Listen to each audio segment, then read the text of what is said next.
No vídeo de hoje vamos falar sobre uma das histórias em quadrinhos mais celebradas do personagem Gavião Negro. A história de Gavião Negro, Mundo Gavião, é uma narrativa de distopia social, ascensão e queda moral, redenção e transformação ambientada no planeta Thanagar. Se você quer entender por que Mundo Gavião se destaca, fique até o final.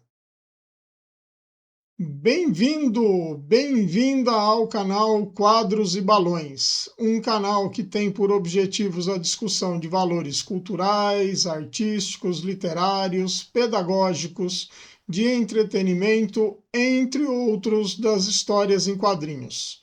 Meu nome é Humberto e se você é fã ou quer conhecer esta forma de linguagem, sinta-se acolhido e acolhida.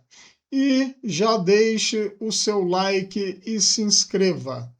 Voltamos a seguir a nossa vinheta.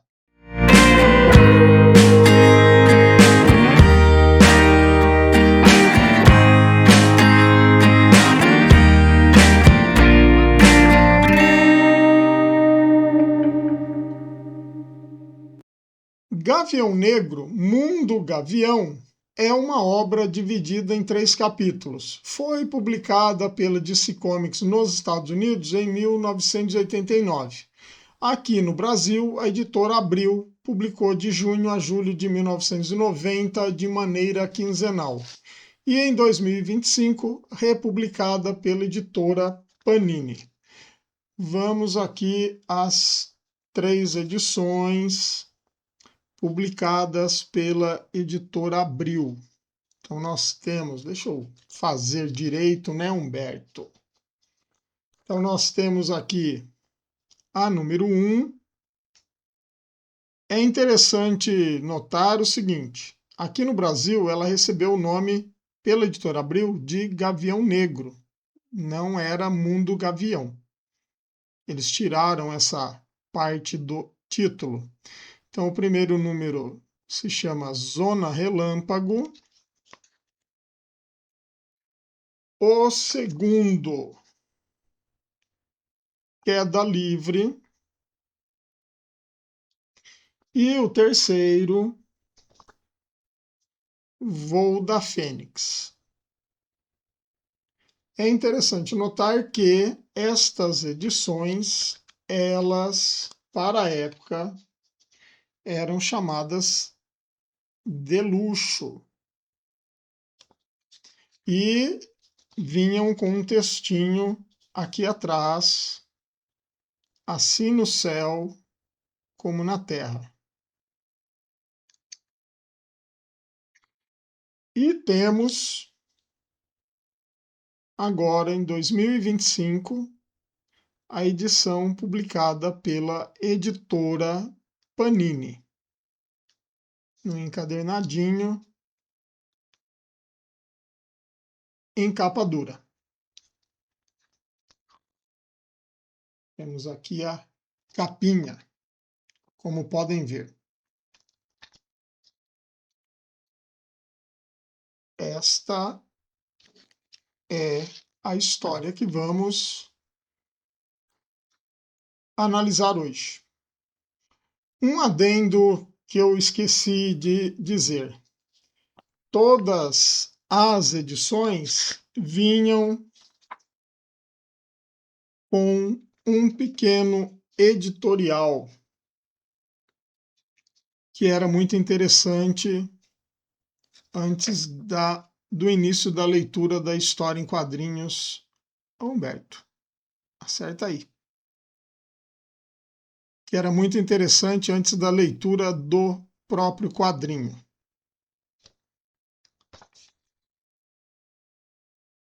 Os autores desta edição são Timothy Truman, desenho e roteiro, Henrique Alcatena, arte final, e Sam Parsons nas cores.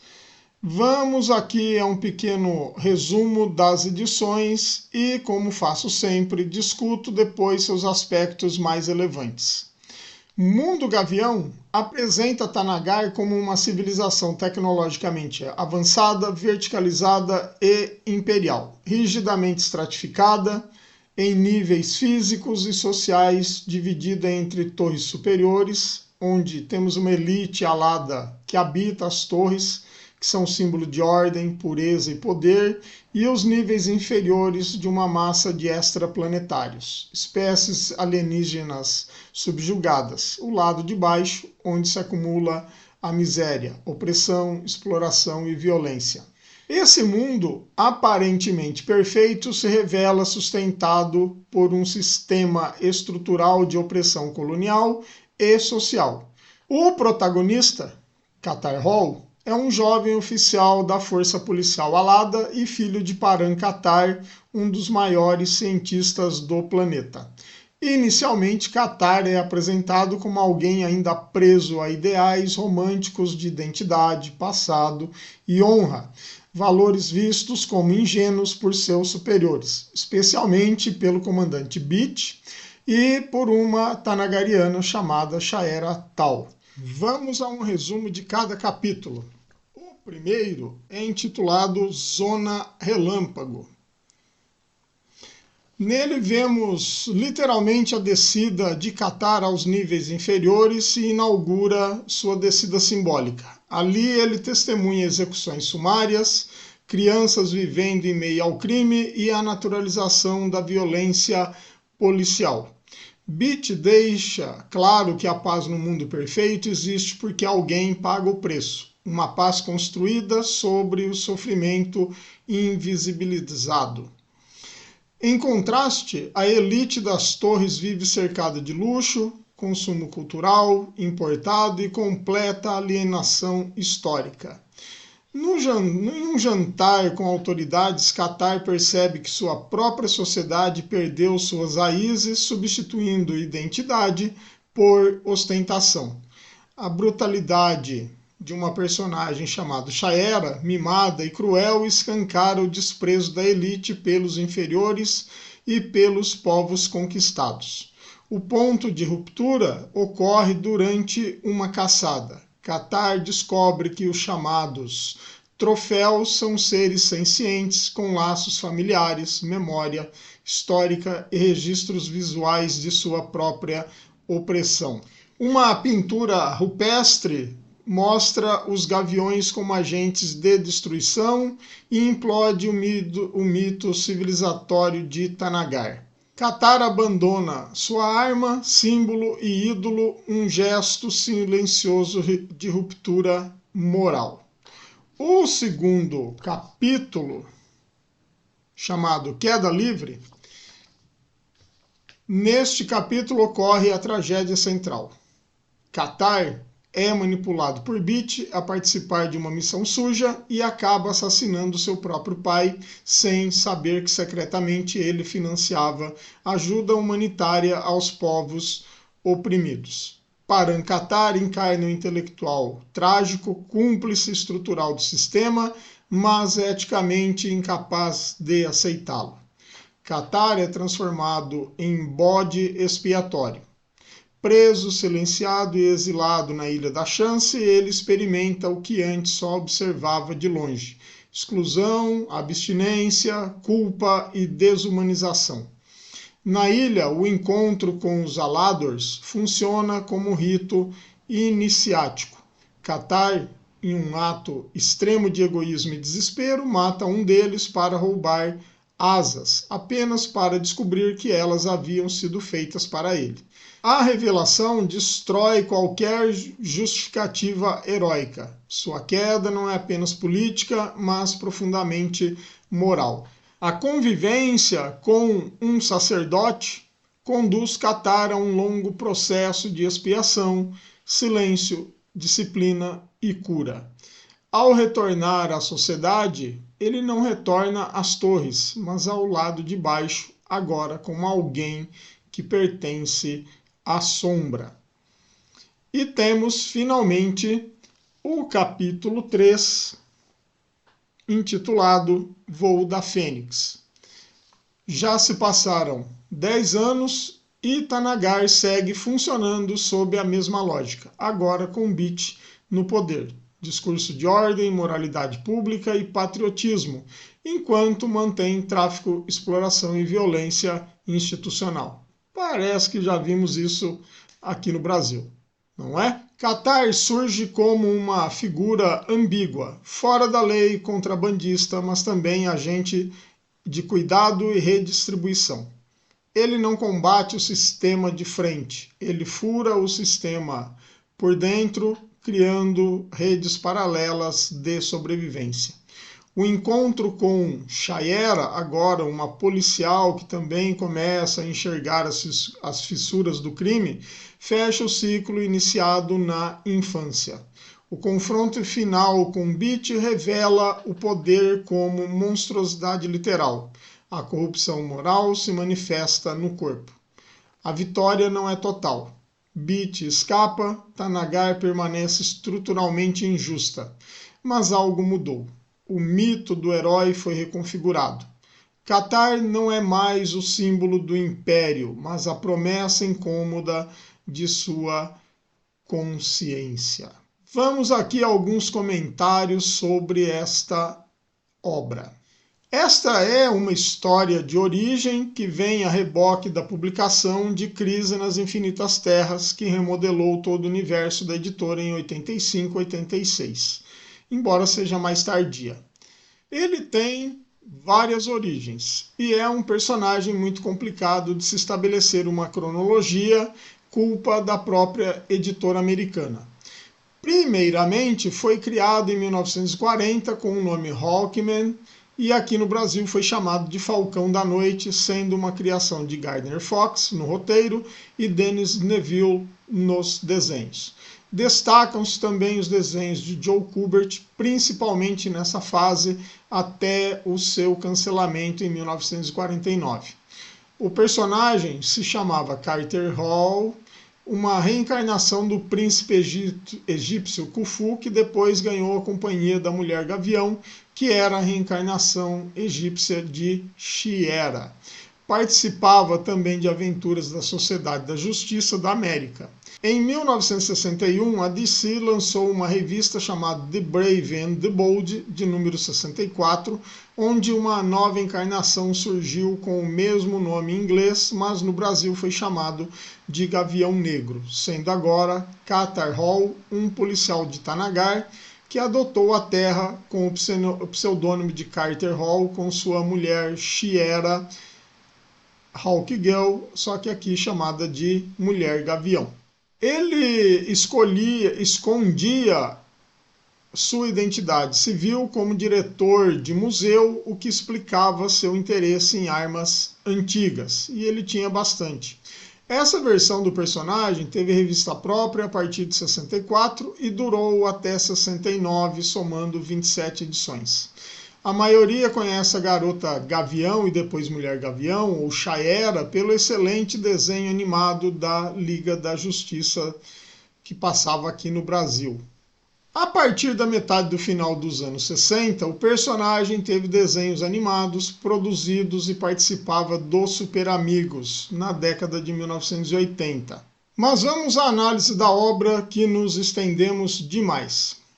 Esta obra, apesar de ter sido publicada em 89 nos Estados Unidos, em 90 no Brasil e republicada pela editora Panini em 2025, continua mais do que atual e preserva sua força narrativa como uma série distópica com um personagem que até então poderíamos dizer que não estava no primeiro escalão da editora DC Comics. Thanagar não é um mundo que deu errado. Ele funciona exatamente como foi projetado. A distopia não surge como colapso da ordem, mas da perfeita eficiência de uma ordem fundada da exclusão. E isso, como podemos notar em boa parte da história em quadrinhos, que a sociedade tanagariana é uma sociedade doente. Isso se nota pelo uso abusivo de drogas recreativas, vamos colocar aqui os vinhos e outras bebidas alcoólicas, e pesadas por parte dos personagens Shaera, Catar, Beat, Paran-Catar e Tal Porvis, e pela sensação do ostracismo e do ócio. E com isso se criam jogos entre a alta sociedade como a caça. A sociedade tanagariana está estagnada a partir dela própria. Por diversas vezes durante a história em quadrinhos é dito que não produz mais do que antigamente, aos olhos idealistas de Catar Hall. Não há um projeto coletivo, não há transformação real, apenas manutenção do status quo. O prazer químico surge como substituto de algo que não pode mais ser produzido simbolicamente. Sentido. Dentro da sociedade tanagariana, vive-se de picos artificiais de dopamina e serotonina, com os indivíduos tentando simular alegria, desejo e pertencimento, e o resultado é visível nos personagens com seus olhos vazios, reações desmedidas, agressividade súbita e incapacidade de empatia. Shaera, nesse estágio inicial, encarna isso com perfeição. Hedonismo, violência banalizada, prazer na caça, prazer no domínio, prazer no consumo, mas nenhum traço de alegria genuína. Tanagar não é uma sociedade feliz, é uma sociedade entorpecida. Utiliza-se de produtos e bens produzidos por outras sociedades e mundos. Na história em quadrinhos é bem evidente e fica bem entendido que os bens de consumo são produzidos em outros lugares. Isto denota que quem está produzindo tem especialização e expertise para tal. Aqueles que não conseguem se manter procuram fazer serviços abaixo do que é permitido, ou seja, vão se sujeitar a desempenhar funções que outros não querem. Muito parecido por aqui, né? Há uma massa falida que se sujeita a qualquer coisa para sobreviver. A própria história nos diz isso para corroborar essa premissa. Quando Catar, lá ao final da HQ, conta a história da princesa Tresca, que está em seu leito de doença num hospital que é mantido por ele. Uma realidade brutal que se propaga não apenas entre grandes nações, mas também nas grandes cidades.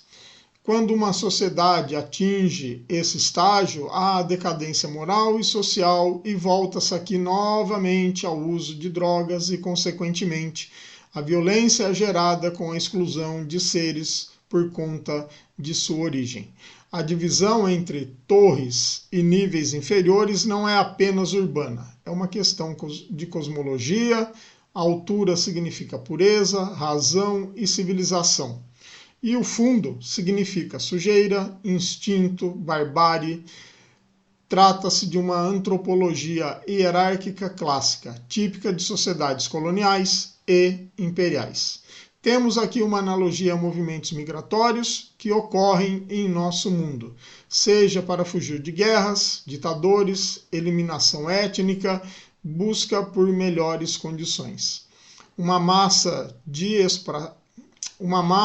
expatriados que se concentra nas periferias, muitas vezes não tem especialização para desempenhar funções um pouco melhores e refinadas. Fica evidente que há uma desindustrialização do planeta, onde praticamente um extrato pequeno dessa sociedade verdadeiramente usufrui das riquezas geradas, não lá, mas em outras partes daquele setor espacial. Tanagar se apresenta como centro do mundo. O discurso é claro. Os extraplanetários precisam de Tanagar e a elite fornece ordem, trabalho, civilização. Mas a realidade estrutural é o oposto. Os níveis inferiores produzem trabalho, manutenção, serviços, tecnologia, sustentação material da grande cidade. Tanagar depende estruturalmente da escravidão e não apenas economicamente, mas simbolicamente. A existência do inferior é necessária para justificar a superioridade do alado. Essa é a circularidade perversa. Thanagar escraviza para manter seu modo de vida, para depois afirmar que os escravizados são incapazes de viver sem Thanagar. Quando Param-Katar revela que, mesmo com ajuda humanitária, a morte aumenta, o sistema se desnuda. Não é falha administrativa, é projeto político. Bens e serviços estão fora do alcance da maioria, principalmente dos expatriados e extraplanetários. Bit, por assim dizer, é alguém excluído e teve que tomar providências para que não ficasse desamparado por aqueles a quem servia. Ele percebe a alienação da elite em relação às consequências de seu próprio estilo de vida. Tanto que ele, em um diálogo com Katar, diz o seguinte: você vem de um mundo perfeito, Katar-Ho. O mundo das torres altas, o mundo alado. Aquele lugar não tem crime, nem fome, nem sofrimento. É repleto de paz e contentamento. O sagrado Thanagar, o imperial Thanagar, pai dos planetas, mestre dos mundos, para você e seus amigos aristocratas, a vida sempre foi um banquete. Aposto que quando sentiu necessidade de deixar a mesa para ir ao banheiro, você nunca se perguntou onde desembocava o cano da privada? Nunca se perguntou quem pagava o preço pelo seu mundo perfeito, Katar-Ho? Este diálogo nos obriga a olhar para a infraestrutura de sofrimento que sustenta o confronto moderno. Bit, como se vê, ainda que de maneira torpe em sua trajetória na história em quadrinhos, e eu não estou em sua defesa, tem uma consciência de classe, de onde está e onde se encontra na hierarquia. Mesmo que de alguma maneira ascenda, nunca será tratado como um igual. Não estamos vendo um comércio global, estamos vendo uma complexa e intrincada rede interplanetária calcada principalmente em colonialismo e imperialismo.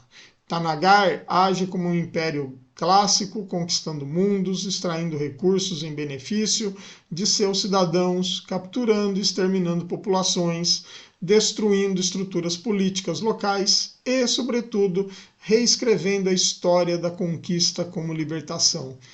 Novamente já ouvimos isso por aqui. Não apenas para outros povos, mas também para seu próprio povo, como fica claro no uso que é feito de Calmoran, que brevemente ainda vou discorrer. O discurso oficial é sempre o mesmo: levar a ordem, tecnologia e o progresso. Mas a prática revela, como vimos para os povos que tiveram contato com Thanagar, como eles receberam o genocídio cultural, escravidão, segregação espacial, exploração sistemática e descarte dos inúteis. Os povos extraplanetários são incorporados como força de trabalho descartável. Sua cultura, sua história e dor são irrelevantes para o bem-estar daqueles que concentram a renda e os meios de acesso à produção, explorados até a exaustão e depois jogados no lixo. A antropologia thanagariana é a do descartável. Param-Katar tem uma outra passagem que é crucial. Quando deixam de ser úteis, nós os jogamos nas fossas. A identidade thanagariana pura é um mito construído sobre pilhagem cultural. A narrativa mostra como o discurso de integração mascara a aniquilação simbólica do outro. A partir do momento que se sai de seu planeta ou terra natal, você tem que se sujeitar às regras do seu novo lar. Não importa de onde veio, qual a sua história ou história cultural do seu povo. Ela será expurgada e terá que aceitar a nova cultura em detrimento da sua. Você não é mais um ser, é uma coisa que pode ser comercializada e descartada sem remorso. Aqui, como diria Paulo Freire, o oprimido passa a ser opressor desde que deixou os seus grilhões. Em uma estátua de Calmoran, vemos o seguinte texto: em honra ao herói Calmurã, poderoso guerreiro e primeiro superior mor de Tanagar, que neste local derrotou as legiões de Polara e liderou nossos exércitos às estrelas. A figura de Calmurã, o herói escravo libertador, funciona como um mito fundador alternativo que inspira Catar. Esta história pergunta: o que é ser um herói em um mundo corrupto? Será o herói oficial que serve ao Estado opressor, como os homens alados, ou aquele que atua nas sombras para aliviar o sofrimento dos oprimidos? Calmurã, apesar do que prega a história, principalmente por conta da visão ufanista e exacerbada de Catar Hall, se comportou como seus captores. Não há uma estratificação social em múltiplas camadas, aqui retratada basicamente entre os bem-nascidos, os homens alados e os seres dos níveis inferiores, também chamado de fosso, e muito menos justiça social. Os níveis inferiores são a analogia para as grandes favelas e aglomerações humanas sem o devido planejamento. Não há água encanada, o lixo é jogado de maneira insegura e sua destinação também não é regulamentada. Quando o Estado se ausenta, há um vácuo de poder nas suas políticas públicas. Alguém vendo a oportunidade, como o próprio Bitt disse em seu discurso para a juventude policial, que diz que viu uma necessidade e agiu, viu um dever e cumpriu, mesmo que isso não tenha sido dentro da lei. Ao estar fora da lei, sempre surgem os pequenos prazeres, os pequenos pecados que se tornam grandes. A moralidade começa a ser esticada até que se rompe, trazendo no fim das contas a violência e a truculência no trato com o outro. Vide as atitudes dos pelotões de homens alados que atuam como força perante aqueles de menos valia, inclusive vemos isso nas atitudes da primeira Shaera, em um momento quando agride o atendente no bar por ter sujado um vestido, e depois quando extermina os animais selvagens durante sua caçada com Catar. A sequência da caça é uma das mais violentas simbolicamente de Mundo Gavião, não apenas pela morte, mas pelo modo como a morte é narrada. Aqui, caçada é um ritual de dominação da elite. Não se trata de subsistência, mas da reafirmação de poder através da violência esportiva e da criação de troféus. Os seres caçados são antropóides primitivos, semelhantes a primatas. A analogia aqui é deliberada e incômoda. Historicamente, o colonialismo sempre se apoiou numa zoologização do outro. Povos africanos, indígenas e colonizados foram descritos como próximos da animalidade, sem cultura real, sem história, sem linguagem legítima. A caça, portanto, não é esporte, é ritual de reafirmação hierárquica. Ao matar o macaco, entre aspas, o tanagariano reafirma que está no topo da cadeia. Catar Hall, ao se aproximar de uma fêmea dentro de uma caverna, fica chocado, como se corresse um curto-circuito em sua mente. E também é social. A reação afetiva da fêmea protegendo o filhote e a pintura rupestre que registra Tanagar como agente de destruição. Ali, o discurso civilizatório implode. O inferior revela memória, narrativa histórica, consciência da violência sofrida. Essa cena ecoa diretamente a antropologia crítica. O colonizador não suporta ver o colonizado como sujeito histórico. Por isso, destrói a legitimidade moral da conquista. Essa cena é uma inversão radical. O primitivo é, na verdade, o historiador e o crítico cultural. O civilizado é o sujeito da violência registrada. A pintura rupestre é o documento maldito. Ela funciona como uma contra-história, um registro que não passou pelo filtro do vencedor. É ali que o herói revela seus pés de barro. A história oficial de Tanagar é uma história higienizada, épica, funcional ao poder. O que Katar Hol aprende é que a verdade histórica não é necessariamente libertadora, mas é sempre desestabilizadora. A mutilação dos corpos, principalmente línguas cortadas, é um ato simbólico de silenciamento e desumanização do outro. Aqui, uma analogia com negros em minorias. Leiam. Nesta história, o corpo também passa a funcionar como um campo de batalha político. Bit representa a corrupção total do corpo tanagariano, que se metamorfoseia num monstro através de drogas e poder, simbolizando a verdadeira natureza bestial do regime. O imperialismo, levado ao extremo, que desumaniza também o dominador. O império não corrompe apenas oprimidos, ele apodrece quem o administra. Que ótima analogia feita pelo autor. Inclusive, dentro do âmbito dos homens alados, eles tratam os seres extraplanetários como caça. Katar Hol, quando volta de seu exílio, foi chamado assim pela policial Shaera diversas vezes. Ele ficou possesso e ordenou que ela não mais o chamasse por esse termo pejorativo. Há aí um discurso implícito na história em quadrinhos que remete ao extremismo de superioridade racial que entre nazifascistas imperou aqui em nosso mundinho.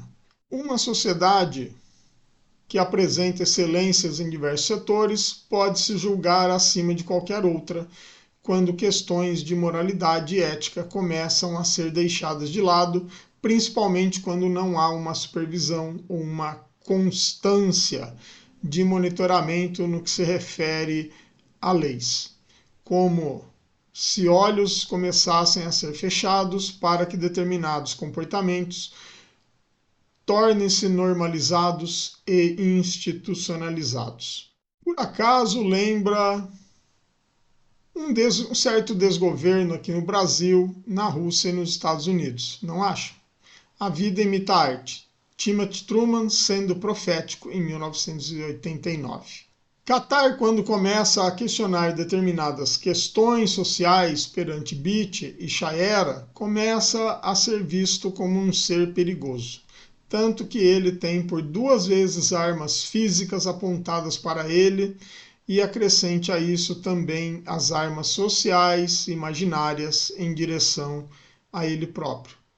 Ele vai se tornando perigoso quando deixa de ser um símbolo, seja dentro da força alada quanto da aristocracia, usando as habilidades do sistema, combate, estratégia, para subvertê-lo por dentro. E quando desce ao chão, passa a ser um agente entre as sombras, tornando-se o Homem das Sombras, um herói necessário, porém não reconhecido pelo poder e modificando estruturas sem ter o seu rosto conhecido. No fim, Katar não restaura a ordem, ele o perturba. O mundo gosta de heróis porque heróis podem ser instrumentalizados. A história em quadrinhos apresenta um trecho de um estudo de Paran Katar que nos informa que aves, ou algo parecido com aves, são comuns em diversos planetas conhecidos. Os Tanagarianos são uma espécie estelar, ou seja, já conseguiram sair do seu planeta e tornaram-se exploradores espaciais. O que me faz pensar sobre a escala de Kardashev. Ela foi proposta pelo astrônomo soviético Nikolai Kardashev em 1964. Essa escala é uma forma de medir o avanço tecnológico de uma civilização e as classificam pela energia que controla.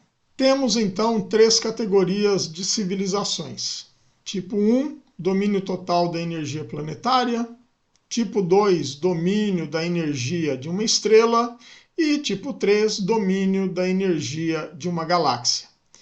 Tanagar, como foi apresentada, em Mundo Gavião, situa-se no limiar entre o tipo 1 avançado e o tipo 2 embrionário, pois tem domínio completo da gravidade, apresenta cidades suspensas acima das nuvens, capacidade de colonizar e saquear outros mundos, uma analogia com rapinagem, e desenvolveu ou se apropriou de transporte interestelar e exerce um rígido controle militar extraplanetário. Aqui temos um contraponto interessante entre a escala de Kardashev e a própria Thanagar. A escala de Kardashev mede potência energética, não maturidade ética e moral. Mundo Gavião propõe uma crítica radical à ideia, muito comum na ficção científica, de que avanço tecnológico implica avanço civilizatório. Isso fica bem claro quando se assiste a episódios de Star Trek, quando há a possibilidade da tripulação da Enterprise se deparar com civilizações tecnologicamente inferiores ou não estarem em determinados estágios de desenvolvimento, se coloca que a interação deve ser mínima para que não produza malefícios a essa sociedade. Portanto, nesta obra, Thanagar é justamente o contrário. Quanto maior o domínio dos processos de produção de energia, mais eficiente e competente se torna a opressão. E quando Param-Katar permitiu o controle da gravidade, e isto está claro na história em quadrinhos, houve a separação física das classes sociais com a construção das torres. Tentou-se esconder a miséria e, consequentemente, tornou para a maioria da população do céu o sofrimento invisível. A energia não liberta, ela estratifica. Param-Katar percebeu essa dicotomia e tornou-se um humanista, e teve que ser eliminado. Do ponto de vista antropológico, Thanagar falha em algo anterior à escala de Kardashev, uma escala ética da convivência. É uma civilização que domina forças cósmicas, mas não domina a empatia, a alteridade, que é reconhecer o outro em sua individualidade e suas especificidades, enquanto indivíduo ou espécie, e não tem nenhuma responsabilidade histórica. Como resultado esperado, Thanagar é uma civilização energeticamente avançada, entretanto é humanamente primitiva. Thanagar pode dominar a gravidade, estrelas e mundos inteiros, mas ainda não aprendeu a conviver com quem considera inferior. E talvez essa seja a verdadeira medida de uma civilização. Timothy Truman bebe de várias referências de ficção científica, como as distopias, para elaborar a sua obra. Mas a história de Katar também tem um quê de Conde de Monte Cristo que poucas pessoas falam, do autor Alexandre Dumas, que, de bem nascido, é condenado à prisão e passa anos preso para, enfim, conseguir sua vingança ou que a justiça seja feita. Na história, Katar Hol é estabelecido até determinado momento como um homem construído por sua sociedade que o aliena, mas que pouco a pouco vai vendo as rachaduras nas normas sociais tanagarianas até a sua descida ao inferno, que é o desterramento na Ilha da Chance, onde finalmente tem um choque de realidade ao aceitar o que se tornou, para então se reconectar consigo mesmo e aceitar a perda de suas asas. Esta parte da jornada de Katar é a desconstrução do seu eu ilusório, o jovem oficial idealista da elite para um novo eu. Houve aqui uma reconstrução do homem tanagariano, não mais preso a uma estrutura social impositiva, de supremacia do ser em detrimento do outro. Mas ele não o fez sozinho. Precisou que alguém o amparasse nesse processo. O sacerdote da espécie Alador, que fez isso através de suas orações, mesmo que Katar não conseguisse orar através das conversas e das risadas. Uma nova moral se impôs, talvez mais humana, com responsabilização ética, não apenas para si, mas para todos ao seu redor. E o resultado disso é o seu comportamento quando retorna à grande cidade e o que faz ao seu redor, no seu entorno. Ele não deixou sua culpa de lado, ele a direcionou para uma ação concreta no seu mundo. Catar começou a história preso a mitos heróicos, como Calmoran, o passado glorioso de Thanagar, e a obra vai desmontando aos poucos esses mitos, mostrando que toda a narrativa heróica imperial é construída sobre cadáveres esquecidos. O verdadeiro conflito não é entre bem e mal, mas entre memória e esquecimento. O que nos faz retornar ao que eu disse há pouco sobre a reconstrução do ser. Para se reconstruir, Catar teve que mexer nas suas memórias para aceitar o que era e o que se tornou, interferindo, inclusive, no processo de que a sociedade Thanagar se esqueceu de onde veio e o que se tornou a partir desse esquecimento. No fim, não existem mais as pessoas que fizeram o que fizeram, mas apenas lembranças que podem ser utilizadas para fins não tão altruístas e egoístas. Catar Hall deixou de ser um soldado do sistema para se tornar um sintoma de sua crise e um agente de sua possível transformação através do trabalho obscuro de cuidar dos descartados e em subverter de dentro das sombras a máquina que produz a desigualdade. Deixe-me fazer um adendo neste momento que surgiu durante a edição deste vídeo e que precisamos dele para deixar alguns pontos mais claros e completos nesta análise, que também é um vídeo ensaio sobre a obra. O roteiro de Timothy Truman é muito sofisticado. E essa sofisticação está presente nas primeiras páginas quando ele apresenta o diário ou estudo de Paran Catar, que abre a história. E dá a impressão que está ali solto, mas no fim não está. Esse texto é chamado Asas da Criação, comentários sobre a ornitologia estelar. Como cientista e ornitólogo, Paran Catar, o pai de Catar Hall, teve acesso ao mundo biológico de seu planeta.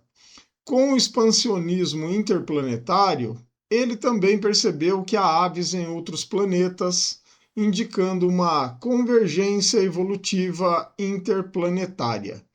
Neste momento, Paran Catar está dialogando com a teoria de Darwin ao sugerir que certas soluções morfológicas, que nós chamamos de bauplane, são inevitáveis dadas as condições físicas. Contudo, esse determinismo biológico fundamentou movimentos eugenistas em Thanagar, algo que Paran percebeu tarde demais. Algo como ocorreu aqui durante a Segunda Guerra Mundial, com a política de uma raça superior perpetrada por um certo hominho de bigodinho, entre outros. Thanagar não busca transformação social, busca isto sim controle.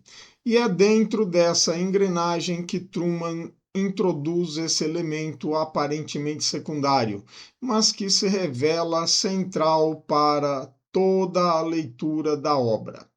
Para Paran Catar, a sua obsessão com o voo não é simbólica ou poética, é científica. Como estudioso da biologia, ele teve acesso não apenas às aves de Thanagar, mas a dados coletados em milhares de mundos habitados por uma civilização que já domina viagens interplanetárias e interestelares.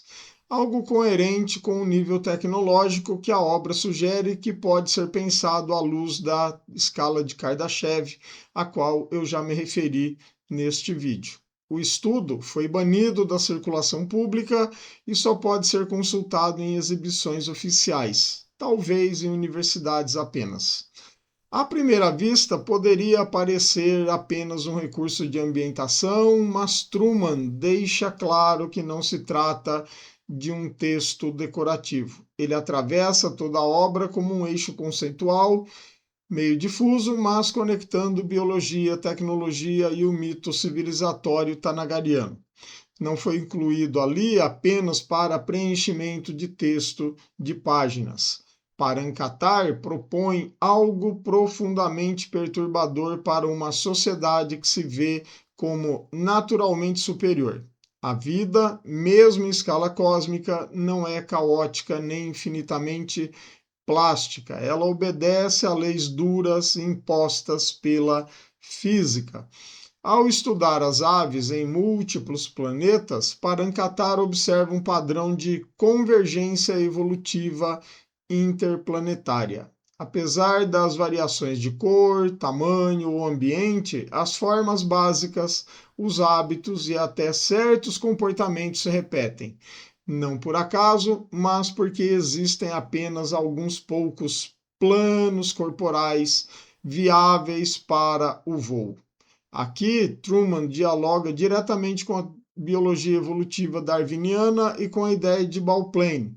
Não existem infinitas formas funcionais possíveis para corpos vivos, mas um conjunto limitado de arquiteturas moldadas por gravidade, atmosfera, custo energético, eficiência biomecânica.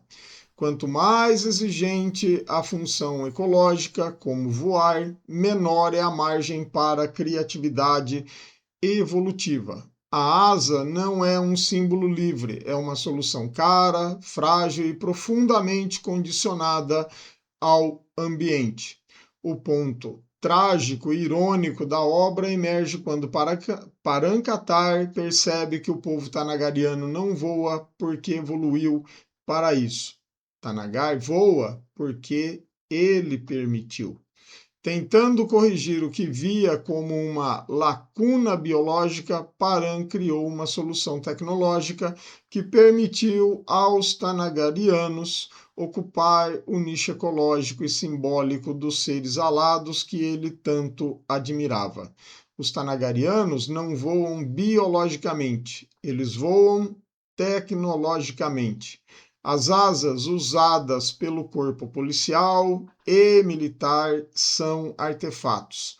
O voo torna-se um privilégio mediado pelo Estado e pela oligarquia. É aqui que está o ponto central. O corpo tanagariano não paga o custo evolutivo do voo. Ele não carrega fragilidade, limite ou dependência ambiental. O símbolo máximo da adaptação foi separado de sua ética biológica. O que era adaptação torna-se insígnia.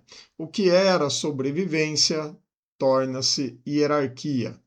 Tanagar transforma um bauplane evolutivo em instrumento colonial. As asas são destacáveis, distribuídas conforme função política e social e podem ser retiradas daqueles que não se enquadram. A elite tanagariana não transcendeu a evolução, apenas deslocou os seus custos para outros corpos.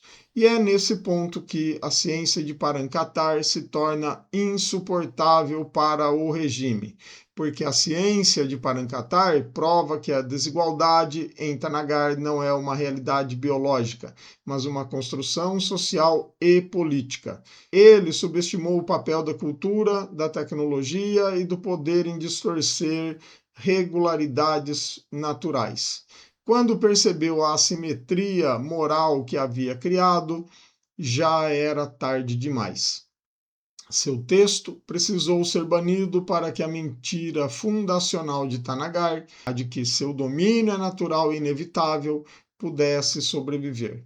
Tanagar, como tantos impérios históricos, traça a linha entre o humano e o animal a partir de quem detém as armas, e, no caso, as asas. A caça aos considerados inferiores, a zoologização do outro e o eco direto com o colonialismo europeu na África e outros pontos de nosso planeta não são metáforas forçadas. Transformar o outro em animal é sempre o primeiro passo para justificar a sua exploração e, quem sabe, a sua morte. O roubo simbólico se completa quando descobrimos que parte dos povos aprisionados por Tanagar também eram alados, como os aladors da Ilha da Chance. O voo que lhes foi dado pelo processo evolutivo foi arrancado à força. A tecnologia tanagariana não criou asas, apropriou-se do símbolo máximo da liberdade enquanto negava sua materialidade a outros corpos. A asa, que na natureza é instrumento de sobrevivência, torna-se ferramenta de estratificação social. A tecnologia passa a subverter a biologia. Tanagar cria uma nova casta de semideuses mecânicos enquanto mantém o restante do planeta preso ao chão pela força bruta. Pode-se dominar planetas inteiros e ainda assim permanecer primitivo na relação com a vida. Foi isso que Param-Katar não compreendeu. O mundo gavião se fecha em uma segunda circularidade trágica e desconcertante. A ciência que revelou os limites da vida foi usada para fingir que eles não existem. Relembrando que a primeira, como eu disse anteriormente, é que Tanagar escraviza para manter o seu modo de vida, para depois afirmar que os escravizados são incapazes de viver sem ele. Tanagar construiu asas para negar sua própria condição e escravizou todos aqueles que ainda viviam sob as leis da biologia. A distopia não surgiu do colapso da ordem, mas da perfeita eficiência de uma ordem fundada na exclusão. Esta história não é meramente uma história em quadrinhos, como vimos anteriormente em nossos comentários. Ela é resultado da intersecção de talentos envolvidos de Timothy Truman, Henrique Alcatena e Sam Parsons. Timothy Truman é roteirista e desenhista e de 79 a 81 estudou na Joe Kubert School of Cartoon and Graphic Art de Nova Jersey. Nos quadrinhos, seu primeiro grande título foi Green Jack para First Comics, ao lado de John Ostrander, em 83, que durou 81 números. Green Jack é o nome de rua de John Gaunt, um mercenário de aluguel, ex-paramilitar, veterano de guerra e ex-criança gladiador. Green Jack opera a partir do bar Monday, no Pitch, uma favela de Sinosuri, uma cidade pandimensional para a qual todas as dimensões acabam se conectando. Aqui no Brasil tivemos 5 revistas publicadas com esse personagem. 4 pela extinta editora Cedibra, de 1 a 4, em 87 e 88, e 1 pela editora Abril, que compilava os números 5 a 7 de 91. Em 91, criou para a DC Comics esta obra analisada.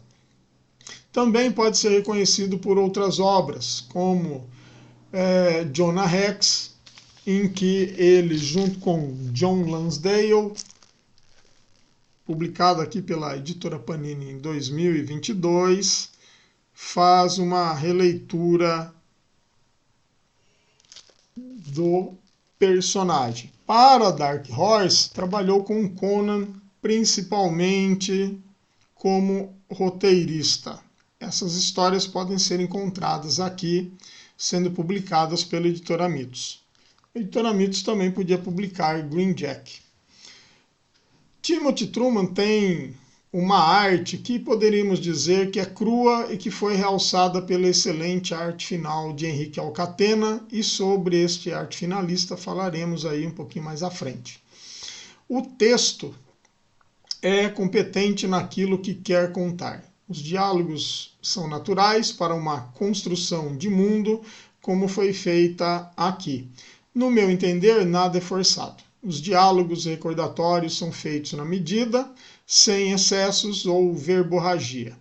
Quando aparentemente há essa verborragia, ele soube quebrá-la para que o leitor não se cansasse no momento da leitura e ficou bem distribuída nas páginas. Se você prestar atenção em algumas, inclusive, não há necessidade de texto. Apenas as imagens e sua sequencialidade falam por si. E o leitor entende, porque o texto foi suprimido para carregar na dramaticidade e peso narrativo do que está sendo mostrado.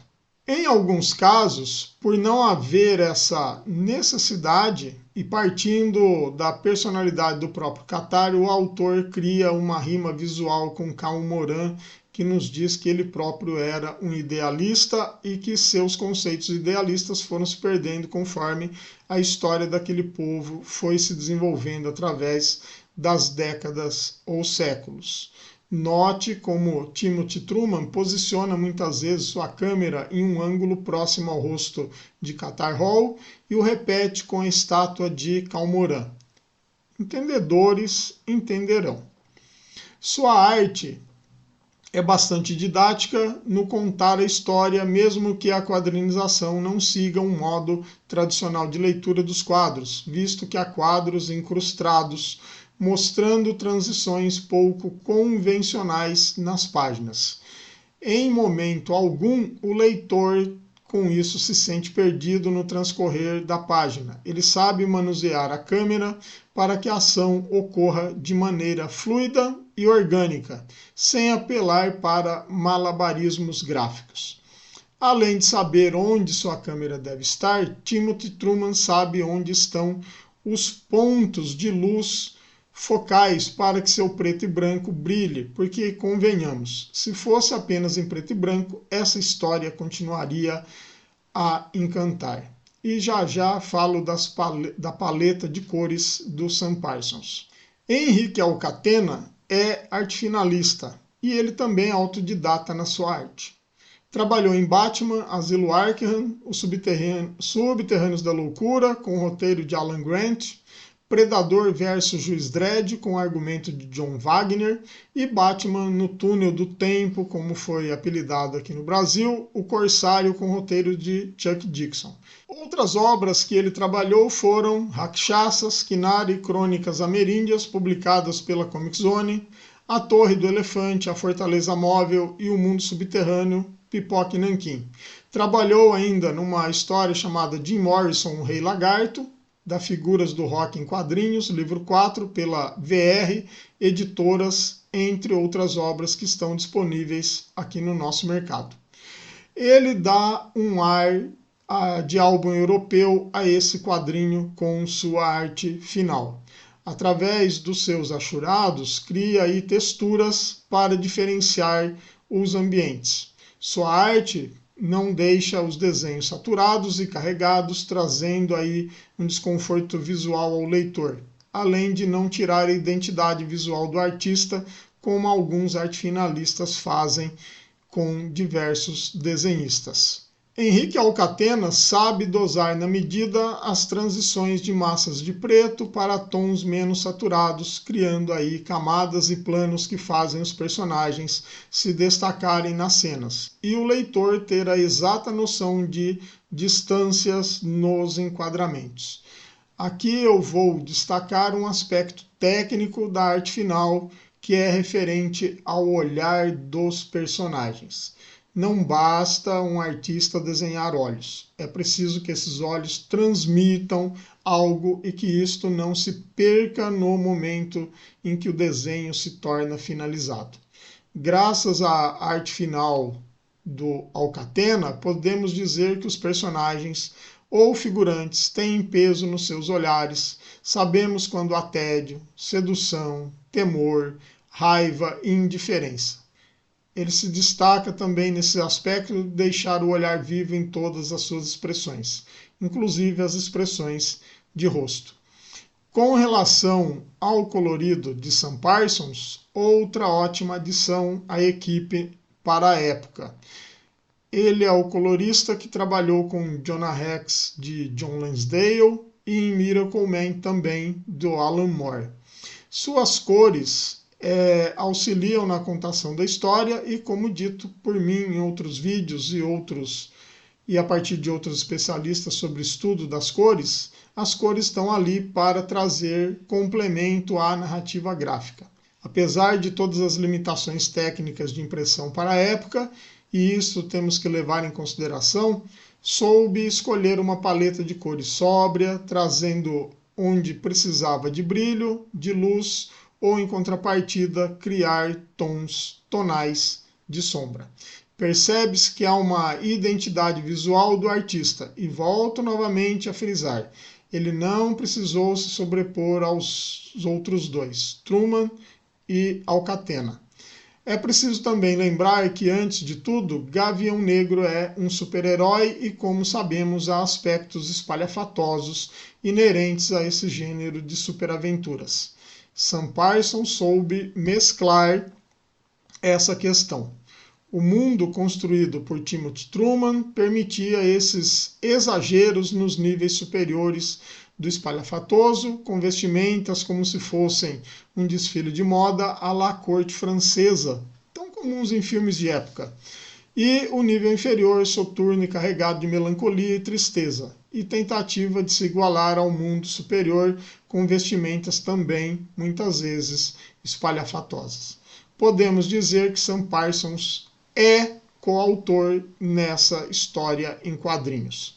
Fazendo aí um comparativo entre as duas publicações, em termos de impressão, elas estão bem próximas uma da outra.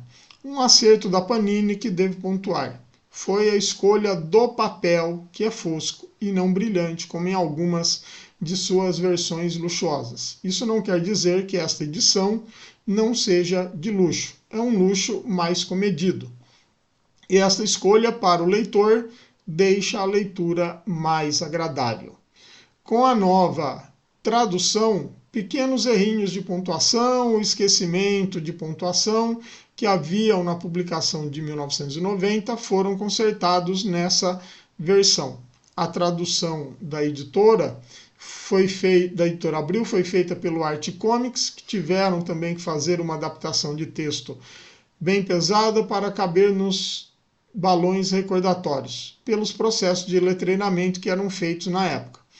Nessa versão, a tradução ficou a cargo de Gabriel Faria, chegando mais próximo de uma tradução integral do texto original de Timothy Truman.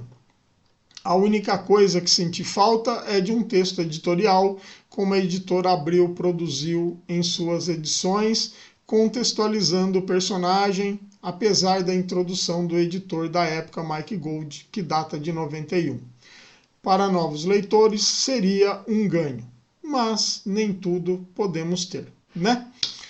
Pois é. E aí chegamos ao final. Caro espectador, essa história em quadrinhos, em sua simplicidade, trouxe reflexões importantes que nos impactam. Parece que está se comunicando com os nossos dias atuais que estamos vivendo, tanto no Brasil quanto em outros países. Agora, quero deixar para você se expressar. O que achou do nosso vídeo? Venha comentar. Mas não esqueça de curtir, compartilhar e se inscrever em nosso canal, caso não seja inscrito. Ajude este canal, que é meu, mas também é seu, a se tornar cada vez mais relevante. Um abraço e nos vemos no próximo vídeo.